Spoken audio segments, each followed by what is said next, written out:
বিসমিল্লাহির রহমানির রহিম। তাহলে মুসলিম হতে হলে আল্লাহ সৎ পথ প্রাপ্ত হতে হবে এবং আল্লাহর সরল পথে পরিচালিত হতে হবে। আল্লাহ আল কোরআনে তাই বলেছেন যে কোনো মানুষ কি নিজ চেষ্টা করে, মানুষ যত শিক্ষিত হোক, জাগতিক জ্ঞানে যত জ্ঞানী হোক, সে নিজ চেষ্টা করে কি এই সৎ পথ দেখা সম্ভব?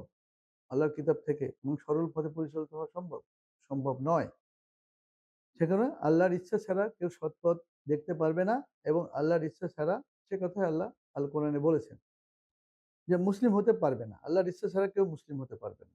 সূরা ফাতিহাতে আল্লাহ কি বলছে, উদ্বোধনী যে সূরা, সেটা স্পষ্ট করে বলে দিয়েছেন যে মানুষকে দোয়া করতে বলছেন যে আমরা একমাত্র আপনারই দাসত্ব করি আর আপনার নিকটই আমরা সাহায্য চাই।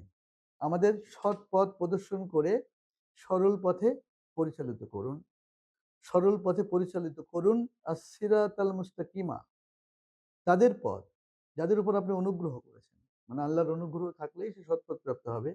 তাদের পথ নয় যাদের উপর ক্রোধ আপতিত হয়েছে, এবং তাদের পথ নয় যারা পথভ্রষ্ট। আল্লাহ স্পষ্ট বলেছেন যে প্রতিটি বিচরণশীল প্রাণীরই তিনি নিয়ন্ত্রণকারী এবং সকল মানুষের প্রভু আল্লাহ আছেন সরল পথের উপর, সিরাতুল মুস্তাকিমের উপরে আল্লাহ রয়েছেন। সুতরাং সেই পথের দিকে পরিচালিত হওয়া আল্লাহর ইচ্ছা ছাড়া সম্ভবপর নয়। আল্লাহ বলছেন যে তার কিতাব আল কোরআন হলো সরল পথ, মানুষের প্রভু আল্লাহর সরল পথ। এটা আল কোরআন হলো আল্লাহর সরল পথ, আল্লাহর দিকে, কোরআন আল্লাহর দিকে আনয়নকারী সরল পথ।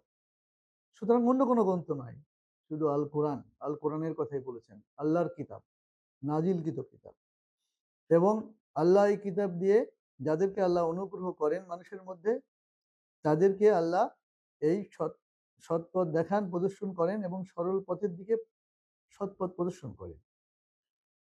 অনেকগুলো আয়াত আল্লাহ এভাবে বলেছেন যে মানুষের প্রভু আল্লাহর দাসত্ব করাই, আরেকটা কি, দাসত্ব করাই হলো সরল পথ। মানে আল্লাহ যেহেতু অদৃশ্য, সুতরাং আল্লাহর আয়াতসমূহ, চক্ষুষ্মান চাক্ষুষ যে আয়াতসমূহ মানুষ যা দেখতে পায়, আল্লাহকে মানুষ দেখতে পায় না, সুতরাং তার আয়াতসমূহ অনুসরণ করাই হলো আল্লাহর দাসত্ব করা। কোনো দাস কোনো দাস তার মালিকের কথা শুনবে, মালিক যা বলে তাই শুনবে।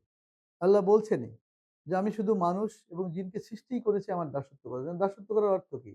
চাকরের অর্থ কি? যে একজন মালিক, চাকর মালিকের কথা শুনবে। চাকর বা দাস বা বান্দা, আল্লাহ যা বলেছেন, আল্লাহ তো সরাসরি বলেননি, আল্লাহ তার কিতাবের মাধ্যমে বলেছেন। সুতরাং তাই শুনবেন, যা করতে বলেছেন তা করবেন, যা নিষেধ করেছেন তা করবেন না। সুতরাং নিজ চেষ্টায় মানুষ আল্লাহর পথের দিকে, সরল পথের দিকে পরিচালিত হতে পারে না।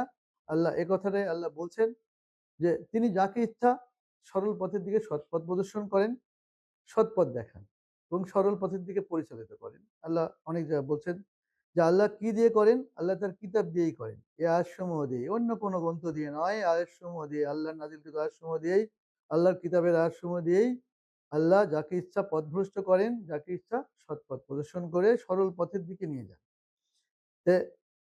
আল্লাহ মানুষকে পথভ্রষ্ট করেন, এই কিতাব দিয়েই মানুষকে পথভ্রষ্ট করেন। আল্লাহ কিতাব দিয়ে মানুষকে সৎপথ প্রাপ্ত করেন। কিন্তু মানুষের ইচ্ছায় মানুষ সৎপথ দেখতেও পারে না এবং মানুষ, সুতরাং আমরা হরহামেশাই একে আল্লাহ হিদায়ত দিন। বড় বড় ইসলামিক বক্তারা বলছে আল্লাহ মানুষকে হিদায়ত দাও। তো মানুষকে, মোহাম্মদ সাল্লাল্লাহু আলাইহি ওয়াসাল্লামকে আল্লাহ বলছে যে তুমি সৎপথ দেওয়ার কোনো ক্ষমতা রাখো না। আল্লাহ তো সমস্ত মানুষের সাথেই আছে। সুতরাং মানুষের জন্য যে দোয়া করে মানুষ, এরকম দোয়া আল কোরআনে কখনো বলা হয়নি যে আল্লাহ অমুককে সৎপথ দাও, এদেরকে সৎপথ দাও। সৎপথ তো সোজা বিষয় নয়, আল্লাহর সৎ পথের সোজা বিষয় নয়। সুতরাং আল্লাহ এই কিতাব দিয়ে পথ ভ্রষ্ট করে দেন মানুষকে। সুতরাং দোয়া করে কোনো লাভ নাই, দোয়া নিয়েও কোনো লাভ নাই। সুতরাং এবং দোয়া করতে যেহেতু আল্লাহ নিষেধ করেছেন, এই ধরনের দোয়া আল্লাহ করেন নাই। আল্লাহ কোনো নবীর মুখ দিয়েও করেন নাই, কোনো ইমানদারের মুখ দিয়েও বলার উদাহরণ দেন নাই। সুতরাং এই ধরনের দোয়া করাটা অনুচিত, সমীচীন নয়।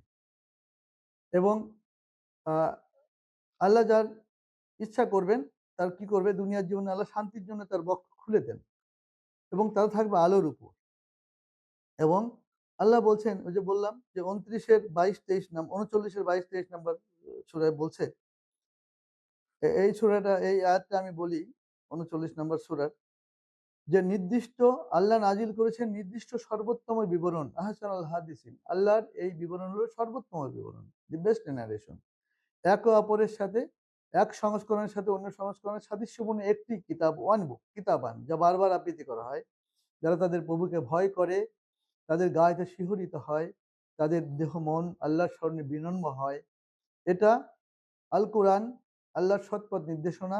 তিনি যাকে চান এর মানে আল কোরআনের বাণীসমূহ দ্বারা সৎপথ প্রদর্শন করেন, আর যাকে পথভ্রষ্ট করেন তার জন্য কোনো সৎপথ প্রদর্শনকারী নেই, কোনো নবী নেই, কোনো রাসূল নেই, কেউ নেই।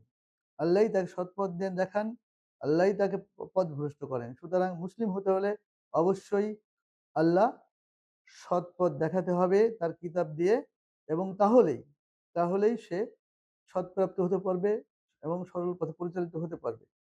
আল্লাহ বলছেন, দেখেন ৮১ নম্বর সূরা ২৭-২৯ নম্বরে, কোনো মানুষ আল্লাহর সরল পথে চলার ইচ্ছা করতে পারে না।